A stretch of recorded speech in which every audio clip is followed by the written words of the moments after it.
Recently, Wes Huff had a conversation with Michael Knowles and answered various questions.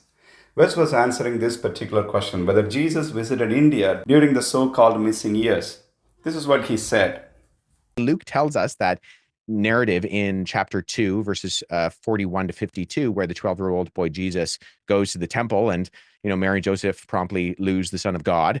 And it says there that Jesus grew in wisdom and stature and in favor with God and man. And so that implies that he's at least there doing that, growing old as a human being. Matthew's gospel, actually, in chapter 13, when Jesus goes back to Nazareth to teach, the crowd, they respond by saying, isn't this the carpenter's son? Isn't this Mary's name? Isn't his mother's name Mary? And aren't his brothers James, Joseph, and Simon and Judas? And so that at least implies, this is the equivalent, I've heard it said, of someone saying like, hey, isn't this the guy who we went to prom with? Like, they know who Jesus is, right? Because what we see when we eventually do get Jesus as the adult is that he is a first century Second Temple Jewish rabbi. We're not seeing multilingual, cosmopolitan, ecumenist guru. That was indeed brilliant explanation by Wes Huff.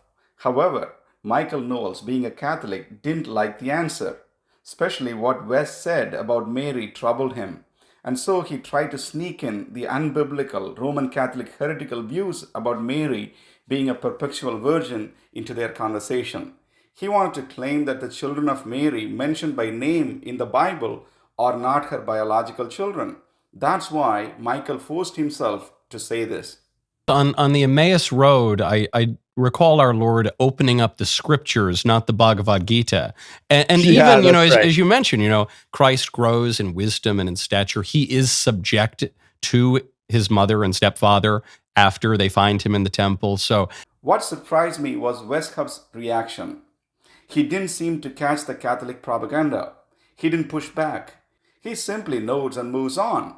There is an important lesson of caution to any Protestant apologist who engages Roman Catholics. Catholic apologists owe their first allegiance not to the scriptures, not to Jesus or Lord, but to Roman Catholic heretical teachings and unbiblical traditions. You must be vigilant to identify and clarify their heretical deviations if they attempt to sneak in their skewed views in a public conversation. It is important to call out Catholicism for its deviations and distortions, not just give them a free pass.